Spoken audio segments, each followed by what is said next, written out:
the waiting room. So people connect and the people start speaking with us, and the people cannot see us. So they can.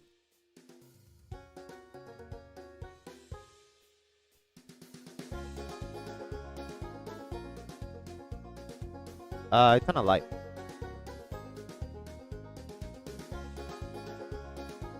No, not really. I mean, it will be there, but like it's on a live, so everything is alive. Yeah, it will be fun. It's a good experience.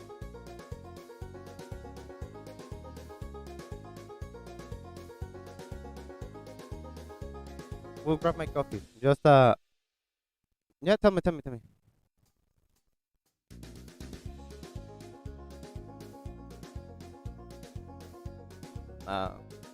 Uh, this platform is only for the streaming of the video. We'll put it in YouTube, so this is stay in YouTube as a video, but it becomes a podcast and in some day of the week that I put it in Spotify. Oh, let me just grab my coffee. We are good to go. Ah, just one thing. The main idea is to discuss what is the topic of dance in all terminology of that, like from where it comes, like what it was the definition before, how we have this conception today, and I will make a little intro. I will make this, and you can go. Okay?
No, our faces are not in there. Our voices.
Thank you so much for coming in one more time for these guys.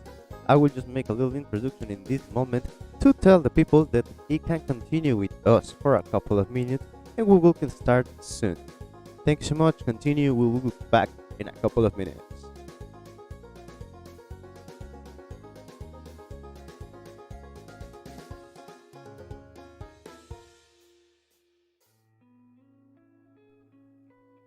Hello.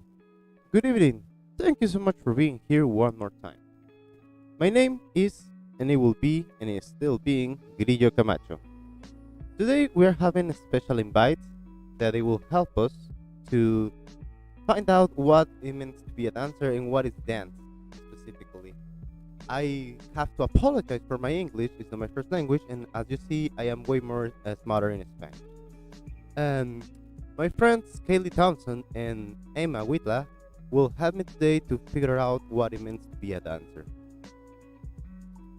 I hope so this helps you as well, and well, let's just check it out. Hi girls, how are you? Good evening, thank you so much for being here, thank you so much for sharing your time. How are you? Very good. How are you? I'm fantastic, thank you so much. Emma, how are you? I'm good. I'm also good. Glad to be here. Perfect. It looks like we have audio and we have everything. Thank you so much for being here, guys. So let's start with the simplest stuff, guys.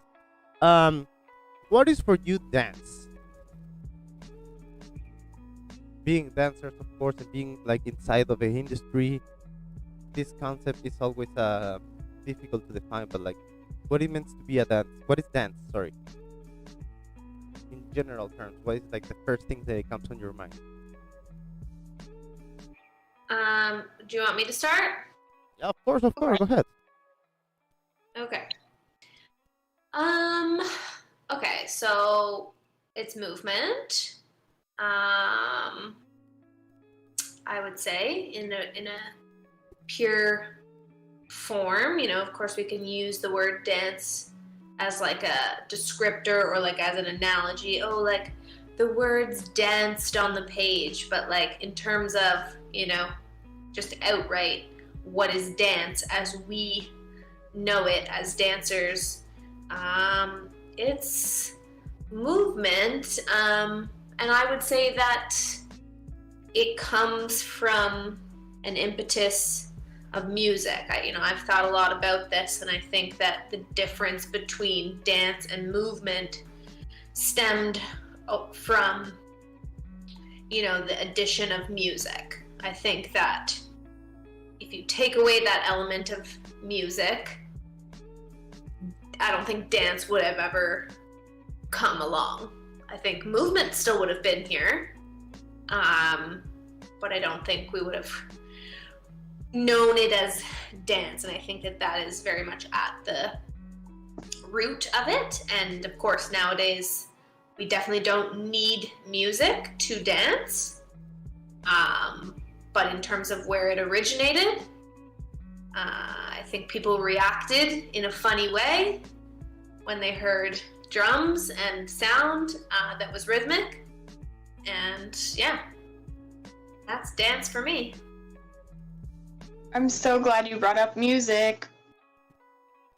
Yeah, actually, I was thinking like the dance require music. It does require music. I mean, because I saw a couple of contemporary dances pieces that like it's just there and they're making their own rhythms. They're making their own music. So let's check it out. What do you think, Emma?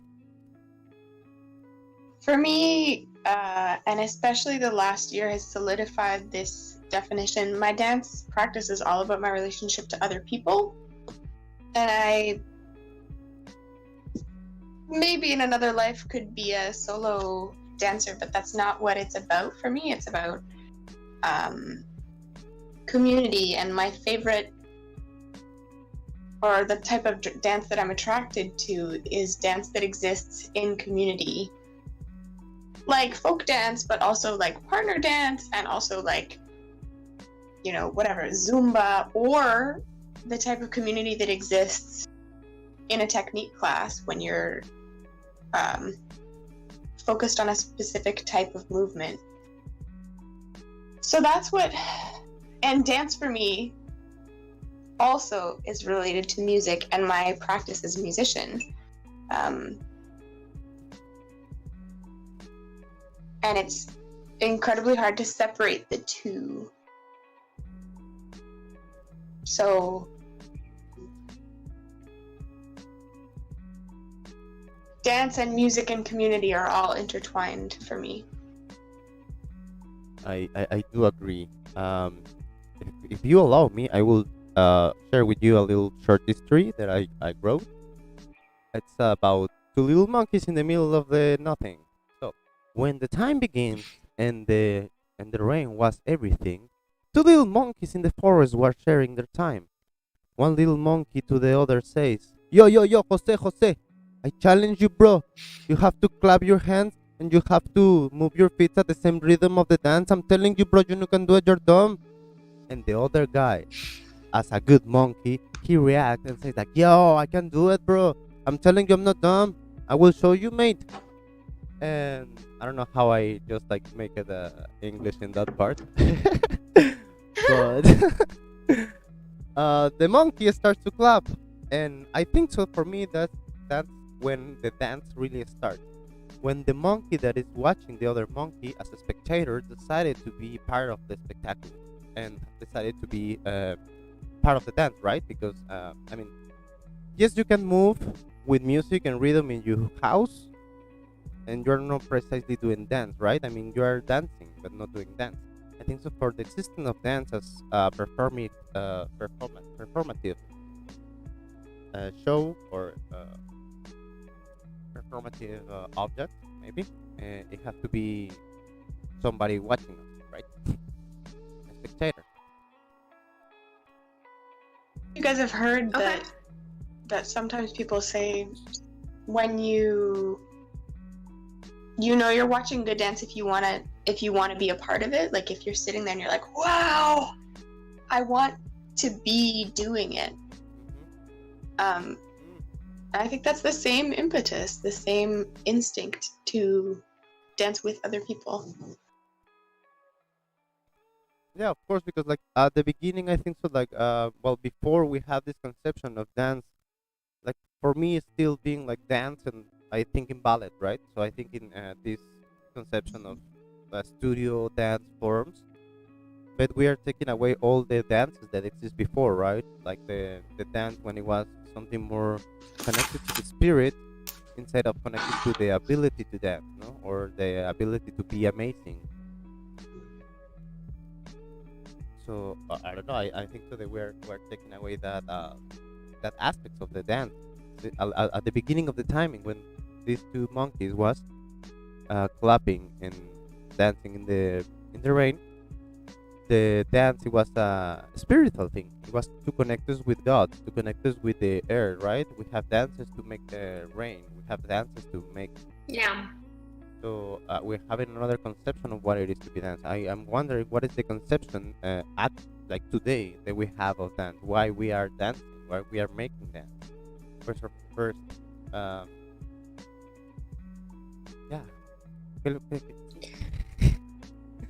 Yeah, well, I mean, in Western culture nowadays, basically, it's like if you're not a professional dancer, it's like you shouldn't dance because you'll probably make a fool of yourself. Like it's like dance has just been blown up to a point of like, yeah, like such a spectacle, and so, you know, people pay to go and watch dance, and everyone can name, I think every person in the world could name a professional dancer. Like it's right up there with music in terms of being on like a world stage. So there's not this like, no longer is there this, yeah, like community thing of like in its purest form, like you mentioned, like doing a rain dance or like just gathering around a fire and just like literally just moving to the beat of a drum from like a very like gut animalistic like instinct. You know what I mean? It's like we'll do it in social settings. Like people will bop like at a party, basically because they have to. But I think that as beings in general, we've lost a bit of the just like innate binding like aspect of it. Like I know in my family, for example, it was like almost never a thing. Like it was never a thing that we did at family gatherings. It was never a part of my socialization. In that regard, I learned dance in a very codified, from a very young age. Dance was codified. Dance was like, you go to this place to dance. You go to the dance school to dance. And of course, obviously we would dance at home if music comes on, right? But like, there wasn't much of a community family aspect of it for me. And I think that that's a lot. I think that happens a lot in Western culture. And I don't know why that is. I'd be interested to, try to like pull that apart a little bit more, and I could make my guesses as to why that is. And it's definitely not like that everywhere in the world. But yeah. Yeah, I totally agree. Like the family plays a really important play in how we dance as a dancer, right? And I totally agree with you. The world, as if you are a normal individual, that like normal between comillas. I don't know how to say that in English. Quote unquote normal. Quote unquote. Okay. Yeah, between that, because nobody's normal, right? But if you're not decided to become a dancer and put your effort to become a professional dancer, you shouldn't dance, right? And like the society, well, now it's changing with the TikTok. I think so that the society is pushing more that barrier and say like, okay, don't be afraid. You can dance and you can edit your videos. Yeah.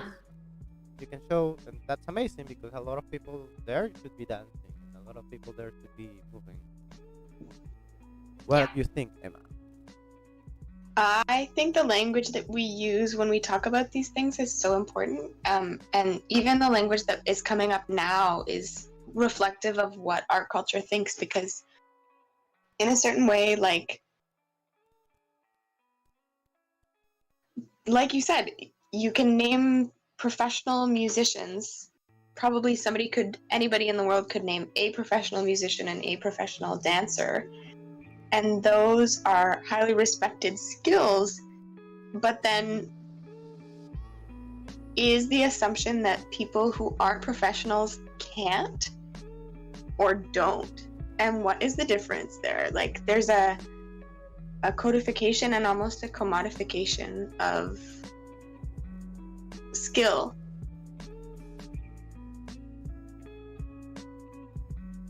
Yeah, I definitely wouldn't say that people who aren't, there are many non-professional dancers who can dance really well. And whether they're trained or not, like you can just see it in the way that a person moves at a party. Like some people just have like that natural like flair and talent and ear for music. And some people don't have that as much. I think that has to do with kind of like the wiring of your brain. Yeah. But how many of those people would say, oh, like, I don't dance or I can't sing, you know? Well, I do still blame the ballet. The marketing of the ballet have a big influence on how we related with the dance. Because, well, first of all, before the ballet exists, everything was dance. Like the dance exists, right? The Mayas have their own dances and it was dance. And you can go to see dance and, okay, it's dance. But the French say like, oh, no, mon ami, no, como ça va, como que va? No. It's my dance. It's pour moi. So my dance and my only dance is the one that is truth. I think so. That's the principal line that like divide us between why the people don't allow themselves to dance, specifically because of the ballet. Why the ballet? Because of the marketing. the marketing of the ballet have to be with the bureaucracy, right? Because it's something that only the high positioned people can do. Because it starts as a dance of court, una danza de corte. I don't know. You know, Court dances, yeah. Yeah. court dances, yeah. So I do believe that is that, and how after how the imperialism and the colonialism extends in the world, they repress a lot of way of dance. You know, a lot of way of dancing that are like normally for the people like Aboriginal people. They just repress it, and Yeah. yeah, that's what happened. I mean, the codification of the language is there. You can see it pretty clear that like African dancers are passing the way of dance generation to generation by vocal, right? I mean, they probably have to sit down and write it like, okay, we are making a passe here, we're making a passe there, and like it's possible to codificate every single way of movement right now.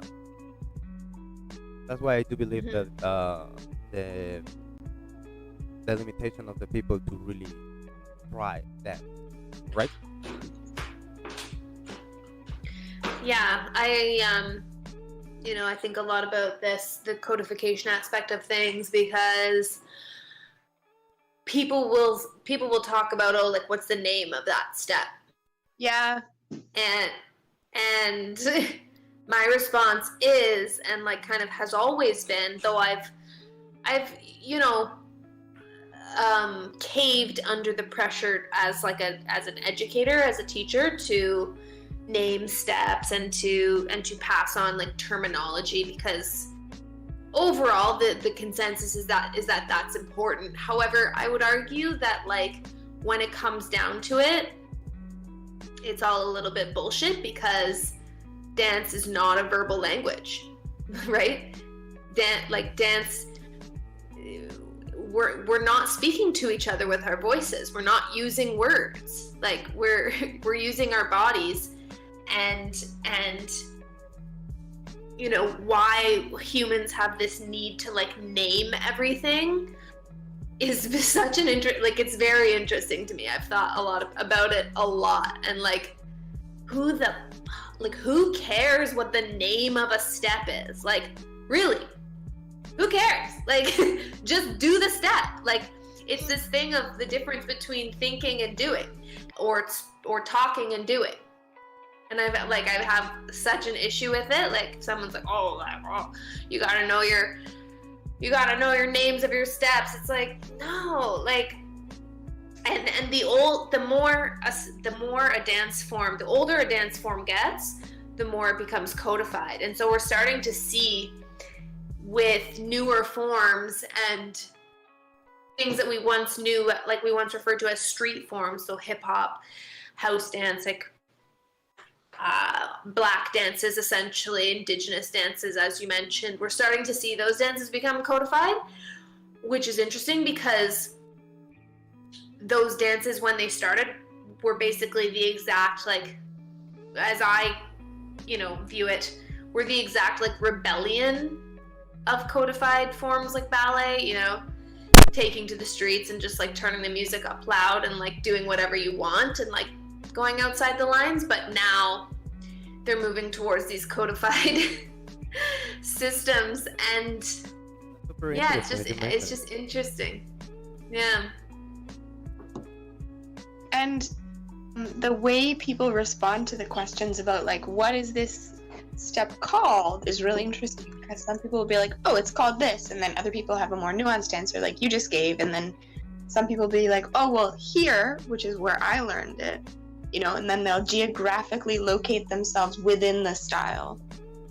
Mm-hmm. Which is a really great tradition, I think. Yeah, and like, we can also say, and I don't discount the fact that it is important to have verbal language around the movement, because, take my ballet teacher from when I was 15 to age 18, she was 85 and she wasn't really moving much anymore. Yeah. So she led the class verbally. Yeah. She didn't, you know what I mean? Yeah, that's why I was thinking. Like, I think so. One of the reasons, specifically for codificate dance, is not for the dancers. It's for the choreographer and for the teacher who's teaching or who's Yeah. choreographing there. So yeah, it's easier for them to produce. I'm just imagining myself in the times of Louis XIV, right? So I'm the choreographer of the course, and Louis XIV is like super strict, and he will kill me if I don't present them a ballet every single week, and they have to be new one, and they have to be amazing. So I will codificate a fucking language, right? I will be like, okay, I don't have time to explore all the time new ways of ballet. Let's do a passe, and after a jeté, please. No.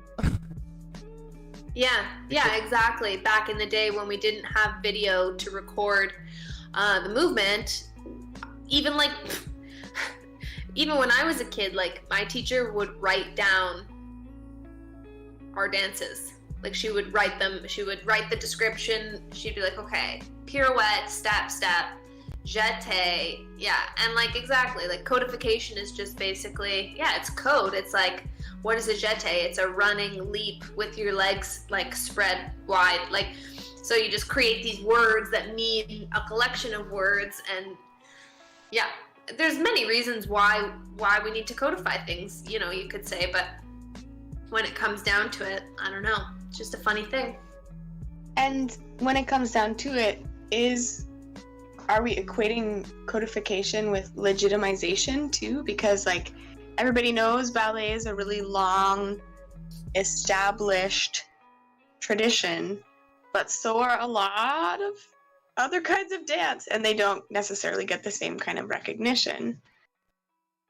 But hold on, let's move past. Can we indulge me for a second and move from Louis XIV forward in time, when little, like after they came from the court dance tradition, it went in onto the proscenium stage, because it was always being performed, but it was being performed for an audience then, and they called the women, the girls really, that performed the ballet, les petits rats de l'opéra, the little opera rats, which was like intentionally derogatory, because they were a lot of the time also sex workers. Oh, what the fuck? Like as a means of providing food for their family at like 12, 13 years old, you know? Well, Different times. brand. I mean, like old. I mean, is it that different? I don't know. But I didn't know that. That's interesting. Yeah, that's Yeah, that's what we always talk about Louis XIV, but who else should we be talking about in the history of ballet, you know? Yeah, I think so. Like, of course, we're ignoring a lot of women in there. I mean, basically, I don't know when, in what point of the history it becomes a thing of a woman only. You know, like the mansplaining is that much that we push away one activity they create for us. We create it for us, and we just decide like, no, that was too girly now. Like, when it was that point, right? So please illustrate us, Emma, when we're about this amazing Well, history. I feel like I should be citing an academic article here. But that is the point, I think, that like when ballet became this ethereal feminine form, it was associated with selling women's bodies too at the exact same time. Okay. I didn't know that. Yeah. It don't make sense. Yeah, it's like I could say that I didn't know that as part of maybe the way that like history has been written, but it's definitely not like, I'm definitely not like, whoa, like 100%, like Yeah. the like selling of sex and selling of women's bodies in general is 100% entwined into the fabric of the entertainment industries in general, It was not like, just dance, right? Like Word. yeah, we don't think of it in terms of ballet. I don't think, right? We think of like not we today. think I of mean, ballet as being very proper. exactly today. I mean, but like, I'm pretty sure that before, like, doing ballet, it was something vulgar at the beginning. You know, it was like, oh my god, doing ballet. Like now the pole dancing, Yeah. that is an amazing discipline, and it's pretty hard to do.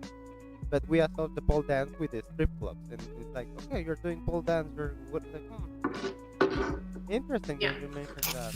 I'm wondering how the ballet dancer, the ballet first ballet was interpreted, right? Something vulgar, something that my theory is this: um, the people, the normal people, the people, the lower classes start to dance. Somebody from the higher classes watch it and trying to imitate it, and they created the choruses of dance, right? So that's how the ballet was created from Yeah. one from one high society people to trying to dance as a one lower class people. Interesting. So, thank you so much. It's an interesting talk. Yo, you wanna say something? Please, please, please, please, please. Well, and then it went from the higher courts to working class people trying to make a living for their families on the stage again. Ironically. Although I don't know, we could talk about who gets the opportunity to dance these days. Yeah, I would like to like get that path in this podcast. What you have, what is your concept today of high dance? You know, this dance that is presented on a stage and you have to pay a ticket for it. And what is your personal concept about high dance? High dance is what you're saying, right? Yeah, high like Yeah, like elite. Like elite dance. I like that word. yeah. Yeah, I mean, it's all just interwoven with capitalism and when you go to see a dance show, right, like it's not just about what's on stage, it's about who else is there, it's about what big theater you're in, and you know, generally speaking, like to operate a big theater is expensive, right? So but then it's like, is it though, or do we just not put enough like government resources towards it? Like, it doesn't have to be that expensive. Yeah. Like the ballet, to go to the ballet doesn't have to be $200 a ticket, but we want it to be as a society. We want to, like, as a capitalist society, we want to have things that are more expensive, like to strive towards and to be able to boast about and yeah, like something like that. I don't know, because yeah, it's definitely our choice. Like we choose to make healthcare free, don't we? So it's like it's a commodity, as we said. It's a capitalism thing. Yeah, I don't know.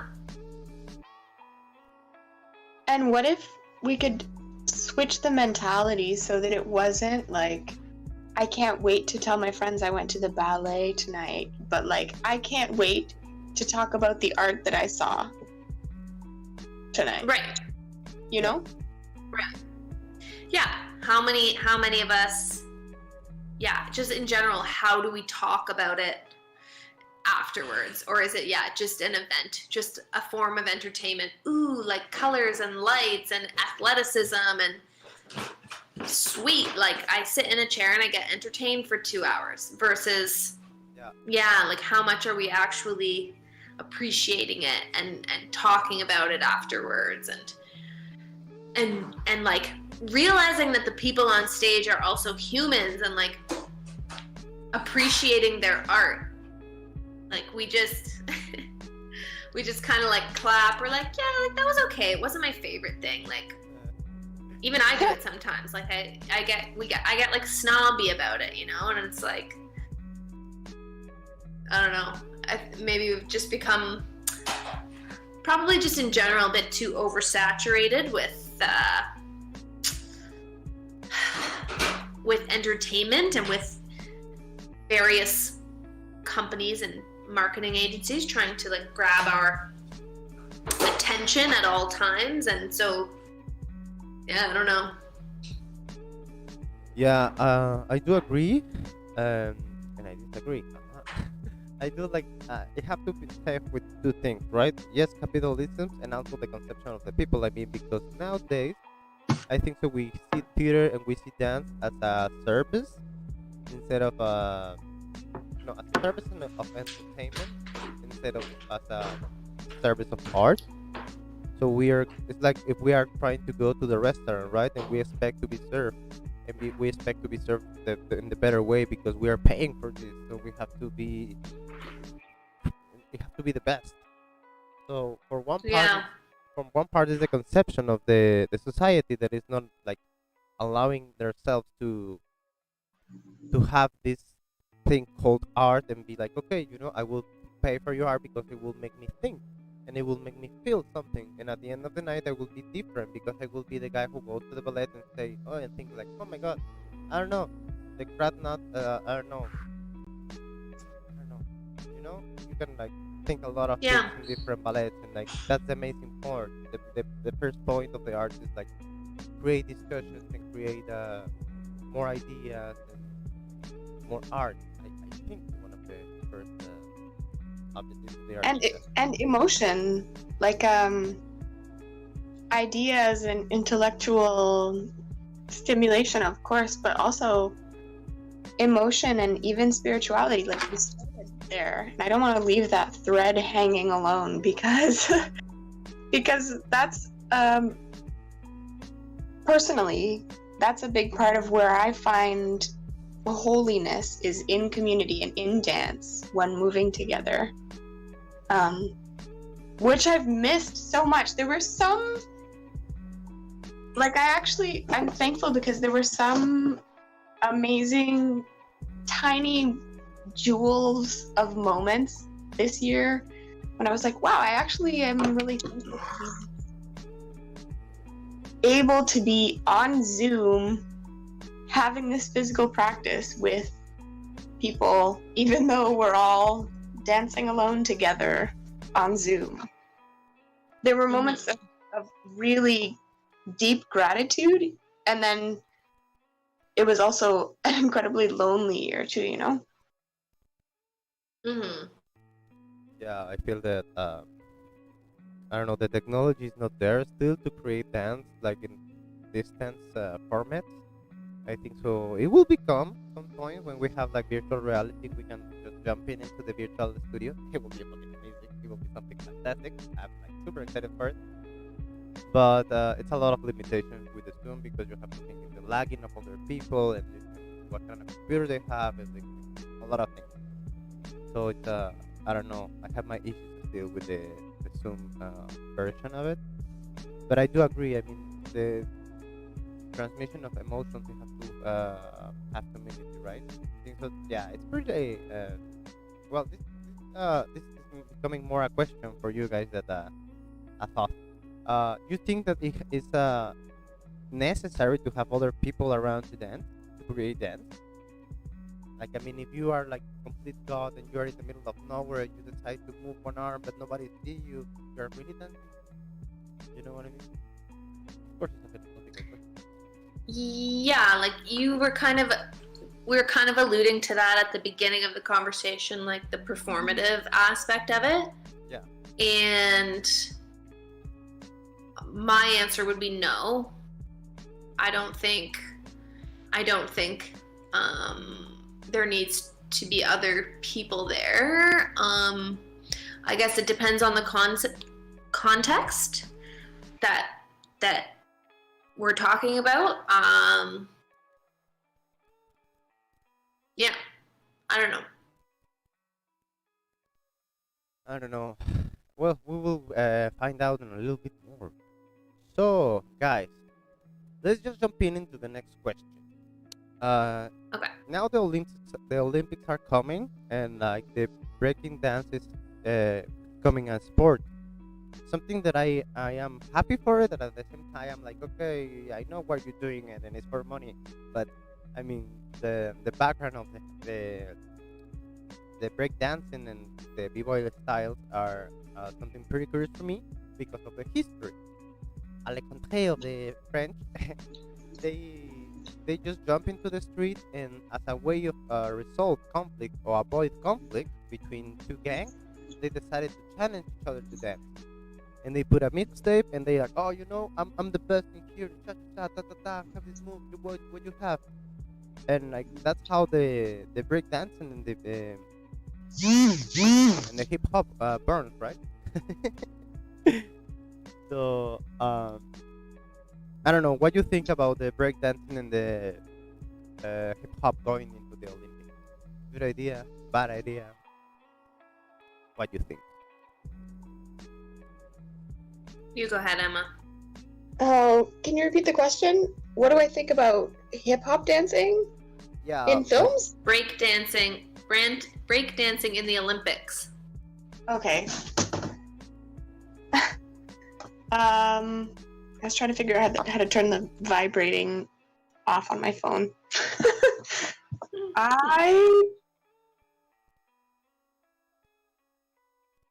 Yeah, this is so interrelated with like the whole codification and judging of breakdancing, because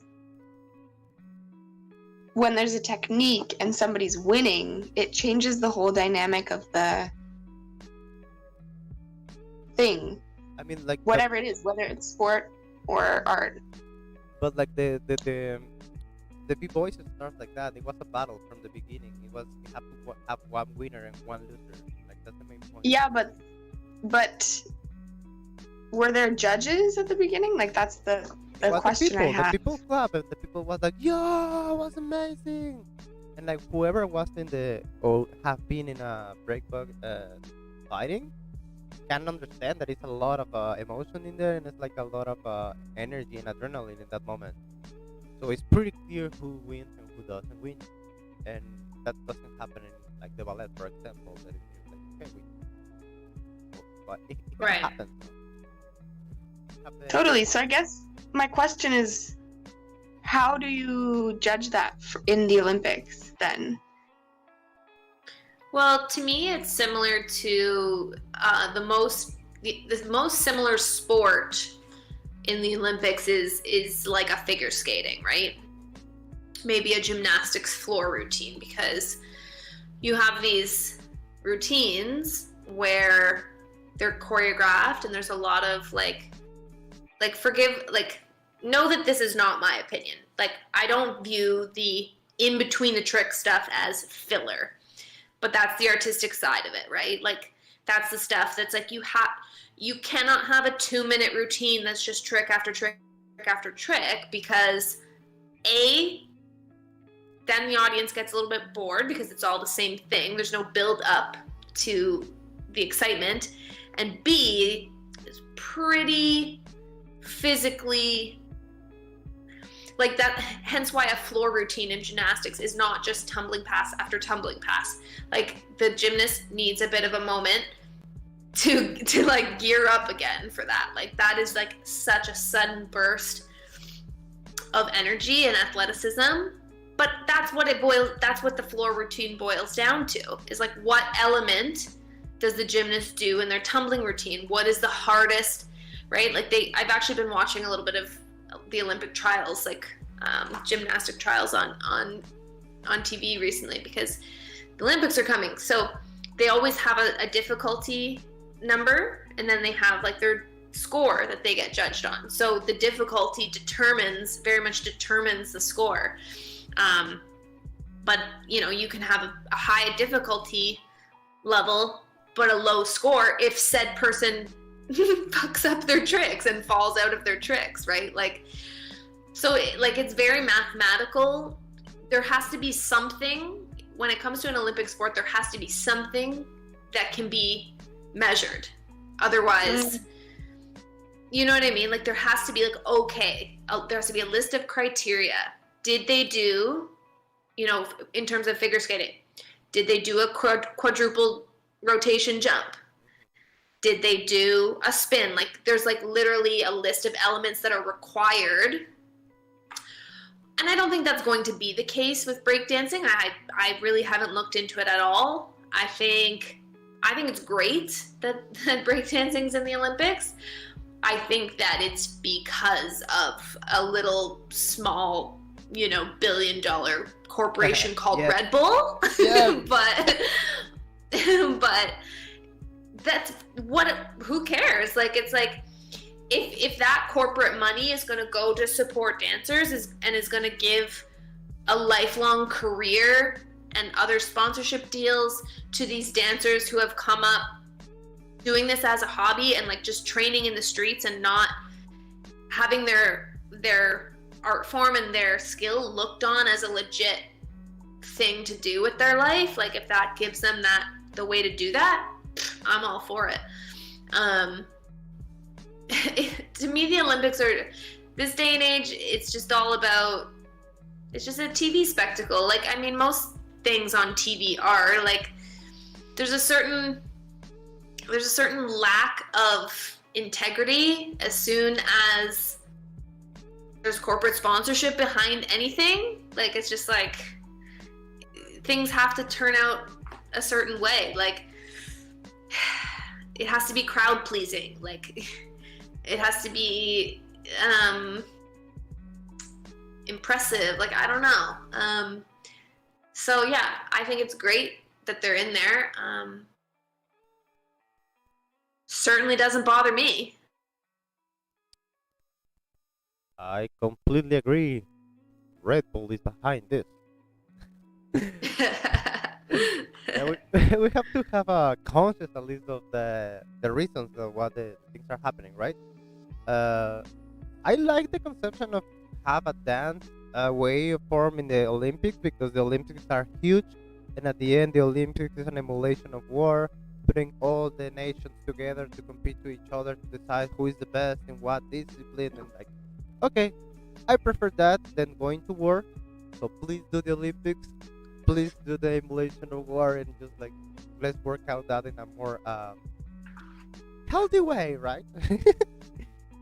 So For sure. yeah, I will say that I'm happy for it. Like, the thing that I'm scary for is like that it will happen the kind of the same that happens to the ballet.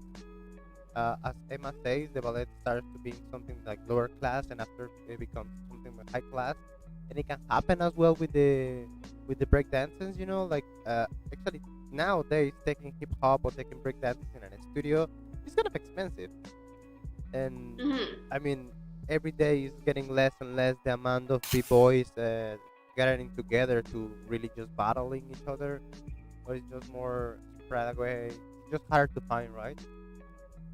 And well, that has to be with the amount of money that we pay for this. That I understand that. Yeah, of course we have to make it rentable, but like specifically, I think so that it's a risk point. It's a good publicity for the breakdancing and the hip hop nowadays with the Olympics, and I think so it will start a fever after this, and everybody will, all the teenagers will be like, yeah, I want to be like this athlete and make that jumps, and how much I have to pay you to teach me that? Oh, you have to pay me a lot. How much? I want to do it in 3 days. No, it won't take. It will take a lot. No, I don't have a lot. I only have 3 days. I think so that can happen. I mean, that's the risk of putting it in there. But like, I agree with you. It's a way to give it the b-boys credibility, and a way to professional their art, which I love and which I like. So guys, thank you so much for being here.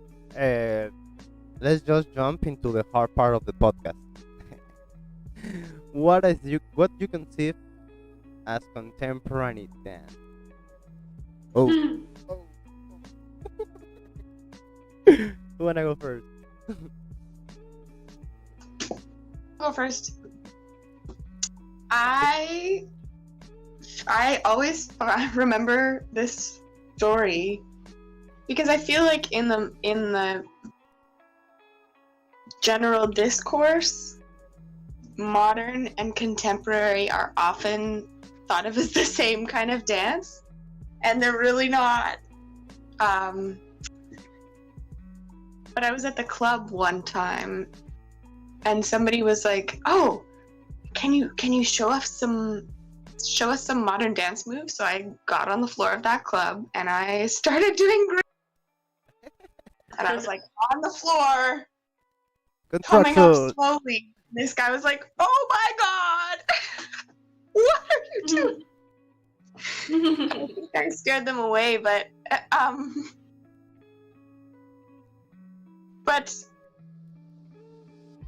contemporary just means now. Like, you can, I mean, if you take the word contemporary and use it as, like, you two are my contemporaries because we're collaborating and we're colleagues and we're friends.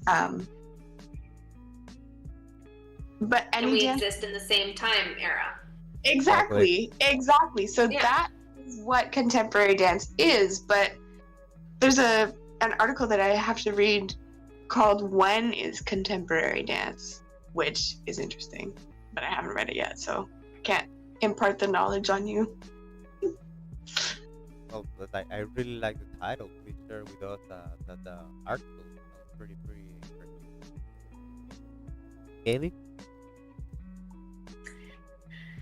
Yeah, I'll like spitball off what Emma's saying there a little bit more. So contemporary meaning current, meaning, right now. And I think we can like mostly all come to, at least people who are in the dance world can come to a consensus on the difference between modern and contemporary dance. I think we're finally there. I think that the modern era is, if we're talking very specifically, I think it is in the past. However, people will still refer to the time we're in as modern times, right? People will still say modern day. Like, it still means current in a very large look. Like, if I really take a big step back, right? Mm-hmm. Contemporary has I think the word contemporary has existed since all of modern time. Like, I don't know whether the word contemporary existed prior to the year 1800. I don't think people had enough of a conception of like time at that time. Like, is that what it is? Like, I don't know. To be like, well, this is contemporary time versus like, I just don't think the knowledge was as widespread that time had existed for so long. I just don't think people were educated enough to know beyond what was happening that day. You know what I mean? Maybe I'm completely naive in saying that, but I think we can finally agree that modern dance was a movement, like in an era that was, very much in objection to ballet. And then, it came along and it brought on a bunch of like new ways of moving and thinking and ways of presenting movement. And then we still practice it because it's still relevant in terms of like, it's still super relevant. It's still necessary to learn how to curve your body and to push into something versus always like elongating. Like, it's a necessary aspect of movement training.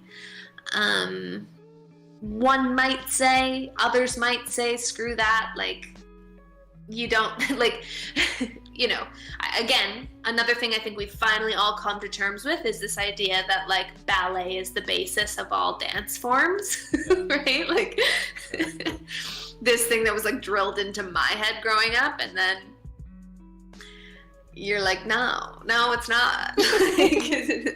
It's certainly not. There are many ways of moving, and it's not all linear and like lifted like that. So yeah, but to me the question is like, so if contemporary dance is like all dance that's like current,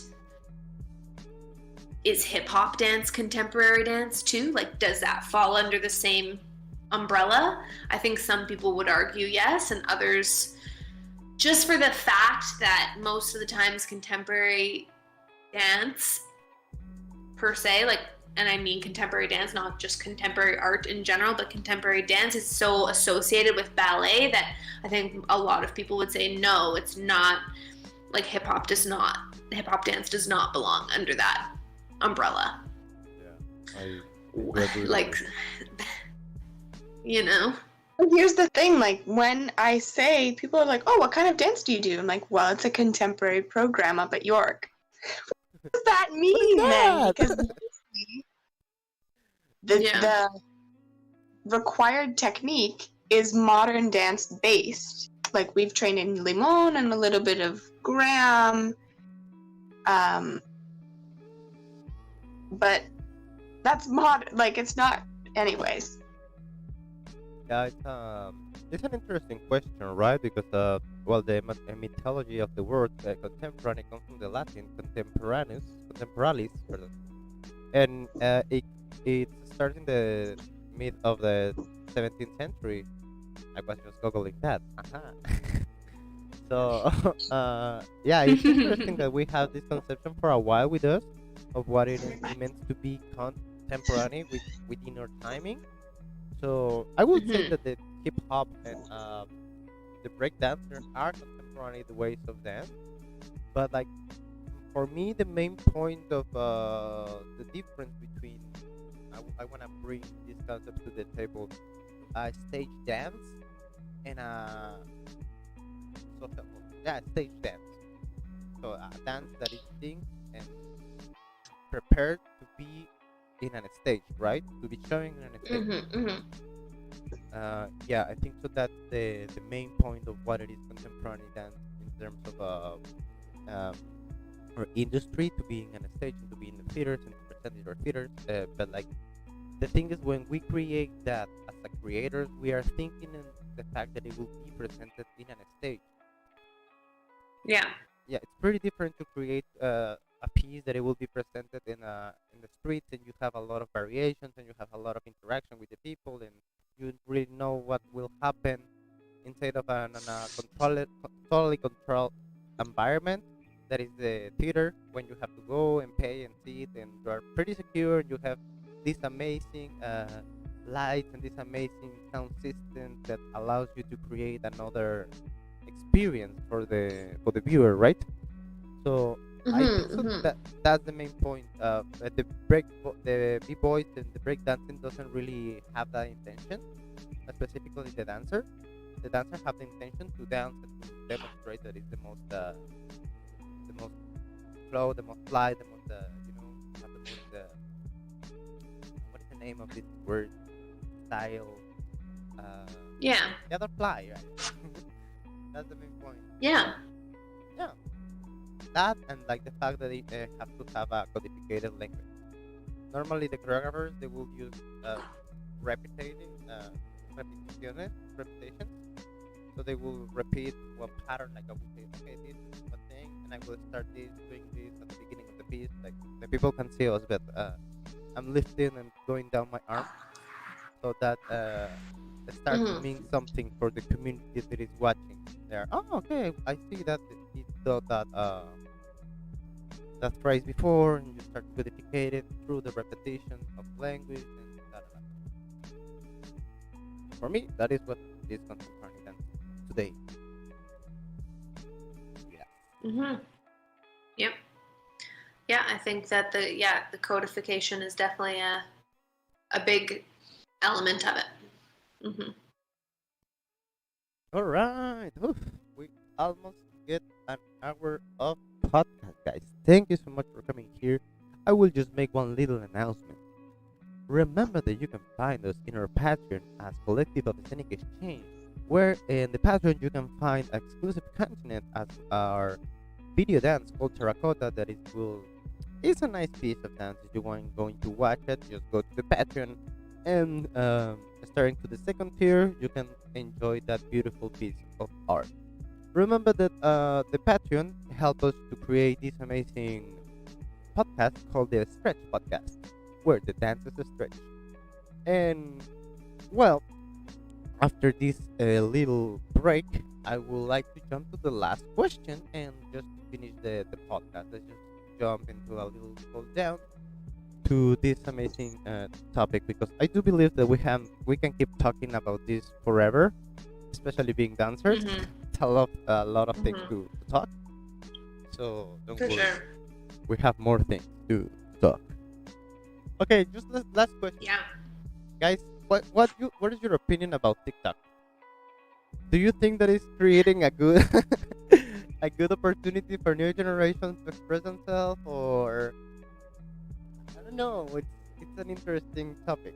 What do you think about the dances in TikTok? They are contemporary, actually, though.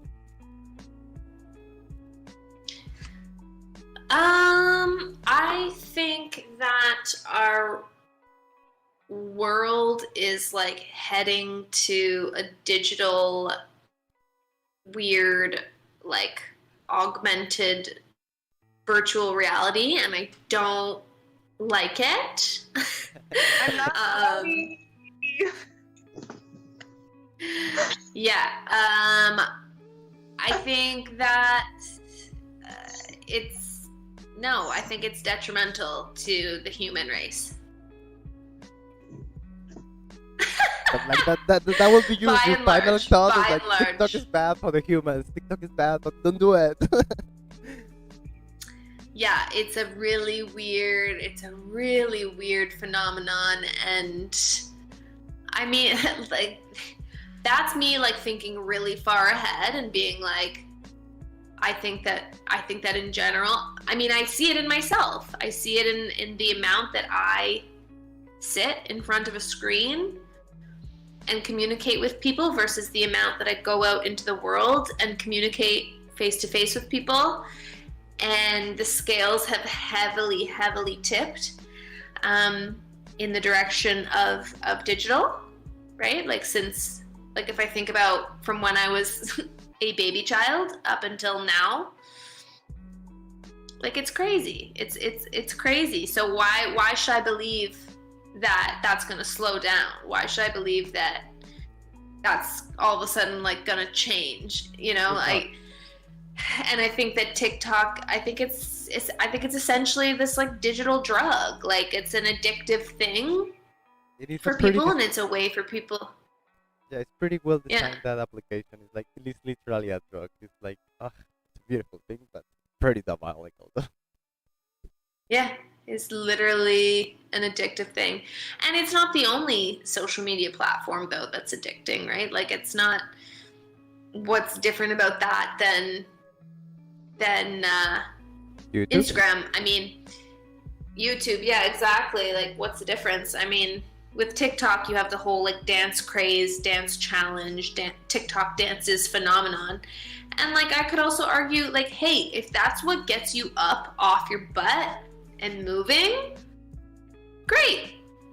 If you're never going to go to a dance class in your life because of the social aspect of it, that's, you know, to each his own. And I mean, I know even I, after having been to thousands of dance classes, even I get social anxiety about going to dance class. So I can imagine someone who's never been to a dance class, right? So if that's what gets you up off your chair and standing on your feet, moving your body and making you feel good, like, who am I to judge? Like, I've no issue then with that. I would try to reach my hand through the screen and say, come with me, I'll bring you to a real dance class so you can be with other humans and, you know, experience human connection. But I don't know. I have a proposal. What if, like back in the day, folks were used to listening to a folk song, and like within the same region, this folk song spread, and different versions of it came up, but it was all like recognizably the same song. a TikTok dance the same phenomenon just on a completely different scale? That's my question, because like in a certain way it's connecting people. Movement is still connecting people, and credit is a whole other question, and it can kind of get lost in both folk traditions and on social media. But yeah, so now we're talking about like the credit aspect, like who created what. yeah, but also like Yeah. I don't know, where was I going with this? I was gonna make a really great point.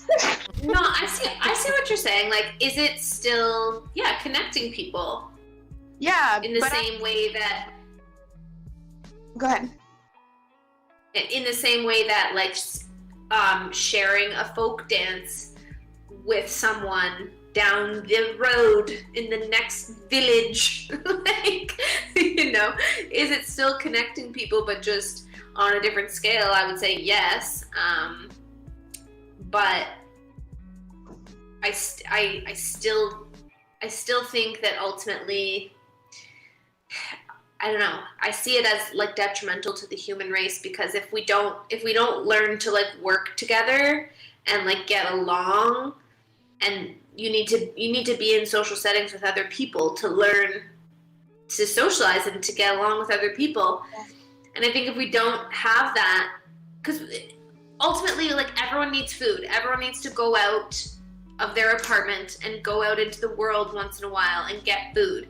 And so if those interactions with people are robotic and shut off and like headphones in, staring at your phone, just like, I don't know, what kind of world is that, man? Like, I look around sometimes and I'm like, ugh. But then other times I'm like, maybe I just need to run away from all the people. Like, maybe, the world is still a beautiful place. There's still beautiful trees and flowers and birds and streams and lakes and things like this, but when it comes down to it, we all still live on this planet, and we all still are going to need to coexist. So doing that through your phone is only going to get you so far. Mm-hmm. Yeah. Maybe not. Maybe, like, with the whole thing of Uber Eats and everything, like, you basically can exist in your apartment and never leave. Yeah, the Like, pandemic that's shows basically that. possible. Right? Yeah. So maybe I'm completely wrong. Like, I don't know. I don't know. It's different theories about like how will the future will look like, but my opinion is like it's heading in that direction to more isolated societies and more isolated individuals that doesn't have the ability to really socialize. Uh, Yeah. And yes, I think so. One of the most important parts that we didn't really touch in our podcast is that dance is a pretty important way of societies to mingle, literally, to go and mingle, to go and Mhm. socialize, to go and yeah, Yeah. drink and be lucky. I don't know. That's why the reggaeton works super well, because the reggaeton is pretty basic, the rhythm that like is involving your brain to think in a primitive way and move your hips and dance Mhm. and try to mingle. Mhm. This is the main point of Mhm. the dance. I mean, the majority of the dances have a relationship with the sexuality or with the fertility, right? Or with the night, or it's a lot of reference there. But like specifically talking about the TikTok phenomena, in the terms of the creativity, I do believe that it's a wrong thing, because that's true. If you have been in TikTok for a while, you can see that it's almost the same kind of dances. It's just one choreography with a lot of different faces, right? It's the same choreography with the Yeah. same song, just dancing with different interpreters. Which is, Mhm. I mean, they're amazing. Do you think they're- it's like lazy creativity? Yeah, I mean, well, I mean, or originality, or yeah, how creative are you if you're just replicating something, right? I mean, But what about the different variations? I mean, yeah, if you do a variation, it's kind of okay because you're doing a variation and you're trying to evolve. But it's still not precisely creative because you are copying something that you see. I mean, it's not that it comes directly to you and you're like, oh, I will take this and put this song and create this, and it will become viral, right? We have to understand that the Mhm. majority of the objective of these dances is to become viral, to get attention, virtual attention to other people, and have that dopamine feeling of being like, yeah, 10,000 views, yeah. And Mhm. that's the main point of TikTok. So I don't believe that like recreating a variation of a little phrase or something is precisely creative. But I think so. We have to have a podcast about creativity as well because it's a concept Yeah. that I like and I don't know, it's pretty interesting. Um, Another day on the Stretch podcast, folks. You heard another it here day. first. Thank you so much, Emma, for that announcement. Of course, they will have another day with the first podcast. And yeah, that okay. I do believe that TikTok is a great first experience for not dancers to get more involved in dance because it's a lot of dance in Mhm. there. I mean, you can watch a lot of kinds of dance and a lot of different ways to dance and a lot of bodies doing different kinds of dance, which is amazing. Yeah. But algorithm. Yeah. I mean, the thing is like Machine. every day we are heading in a direction that our attention is getting shorter and shorter and shorter. So we will look this kind of content, right? That is like nowadays is 1 minute. If I don't saying something wrong, you have 1 minute to grab the attention of the people and keep it in there as much as possible as creator, and that is not Mhm. easy. I mean, it's 1 minute and you have to say a lot of things. So it's I don't know. I think so. The problem of TikTok is the amount of time that allows the user to be like the creator to project.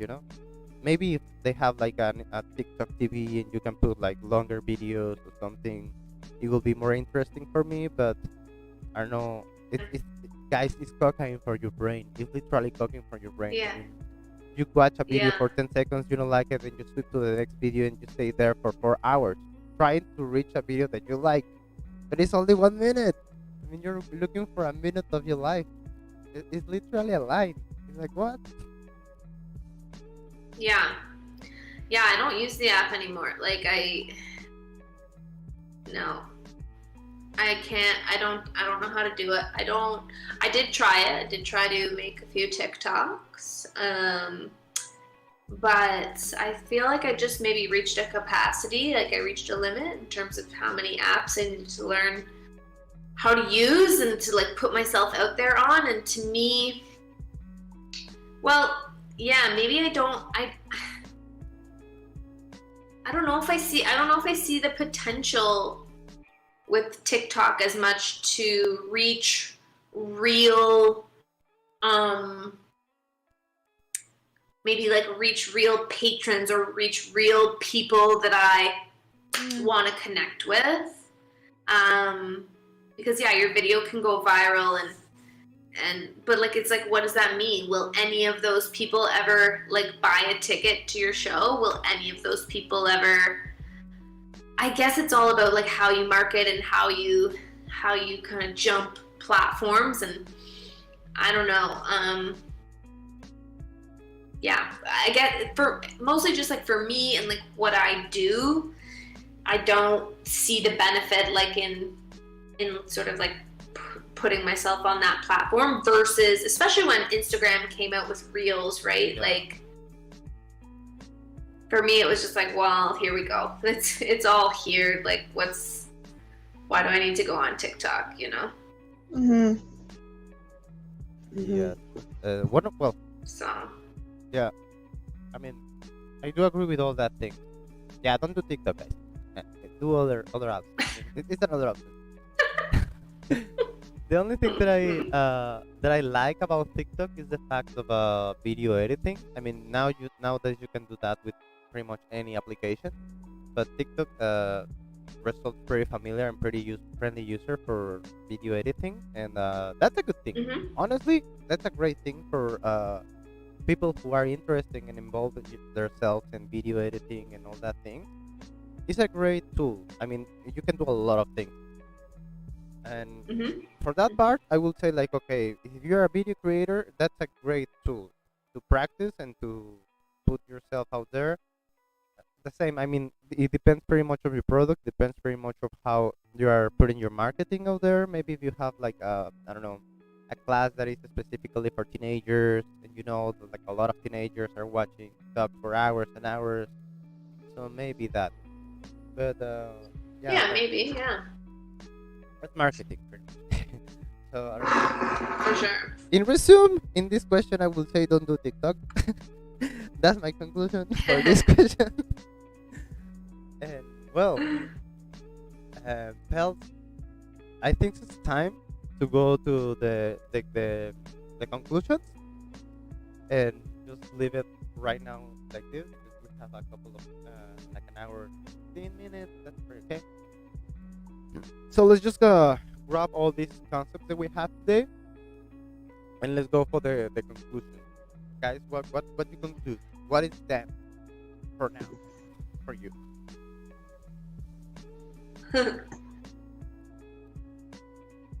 Um, Okay, I will I go. think Yep, go ahead. Go ahead.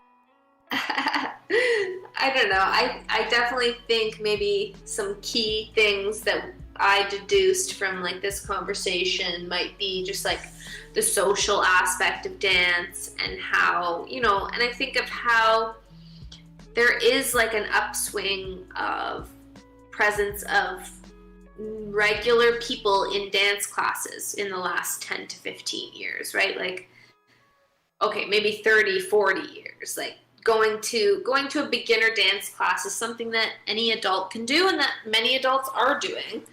And it's a good way to socialize and it's a good way to exercise. And yeah, I think we see a lot of social constructs really present themselves in dance, as we were saying, in terms of like capitalism and elitism and what gets put on big stages and who decides what gets put on a big stage, who's at the helm, like who is curating these shows, and yeah, like it's all very woven into the fabric of just like what's going on in the world. And I think that's a cool thing. And I think it's also, it exposes a lot of the negative side of human behavior too. So I definitely think it helps us. I definitely think that it helps us learn a lot about ourselves when we move and like when we move with other people. So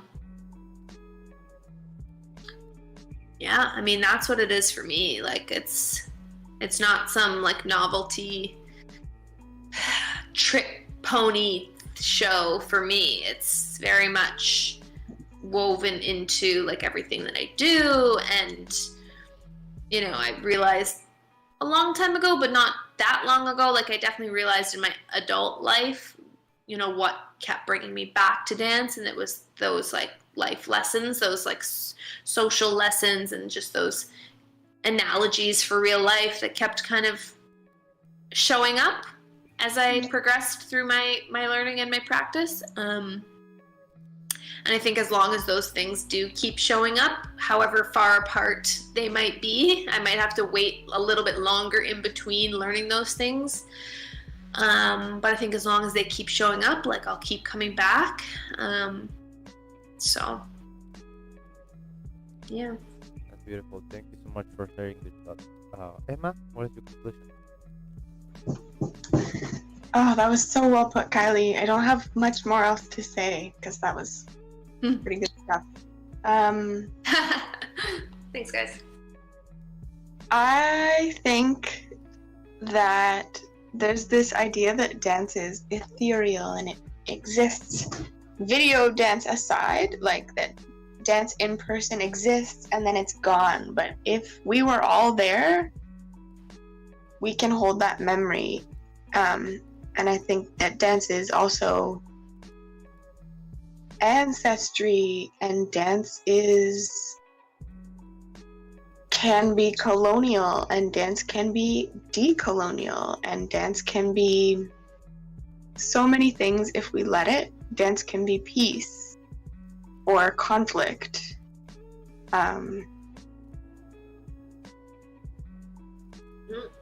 But above all, dance is people, and that's the beauty of, and the equalizing factor. People is the equalizing factor of dance, and that's the beauty and the love in it, I think. Such a beautiful word. Such a beautiful word.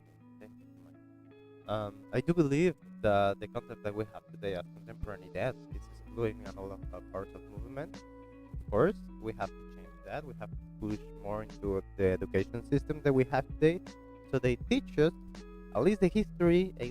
If it's not the execution, at least the history of other ways of dance, right? Yeah. I do acknowledge the racism that exists and still exists in the industry of contemporary dance, and well, we have to change that as well. Well, but slowly, we will do it. And well, one thing that I like to say is that dance, it's a way to be outside of your comfort zone. One thing that I didn't mention in the history at the beginning with these two monkeys that they clapped in the little brain is that everything, all this rain happened in a pretty rainy summer, so it was pretty comfortable. These two monkeys there was pretty used to the rain, so they just experienced for curiosity other things. So they step out of their comfort zone to explore more possibilities and more than anything to share knowledge, connection, and emotion. That's how I do believe that dance starts in a piece of quietness, in a piece of in a space. Sorry, in a space of quietness, in a space of comfort. But when it really starts is when you take out of that comfort zone and you explore other possibilities and other ways to reach Roma. I was thinking in Spanish. Yeah, totally. Well, woo. You want to say something more? Um, Not. I mean, I don't. No. Oh, That was such a nice conversation with the both of you.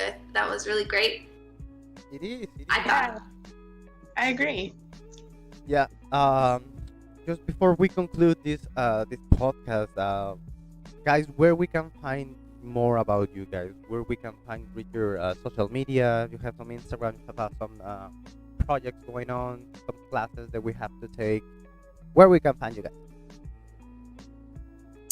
Well, you can find me mainly on Instagram. That's the platform that I use the most. I'm at Kylie Thompson Dance. And yeah, I post about the classes that I host on there, as well as share any company activity that might be going on.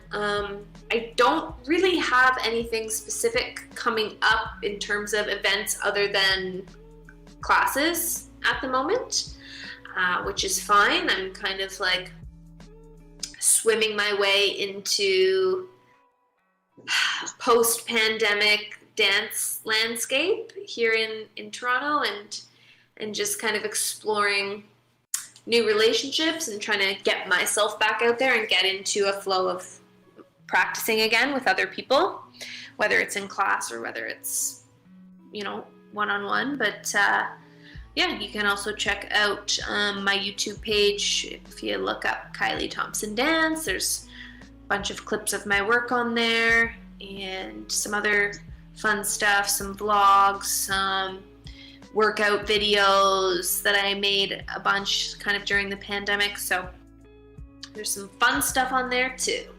Go there, go there, go there. Haley Thompson Dance. Go and hit the subscribe button. Yes. Yeah. We want to hit. We want to break the algorithm, guys.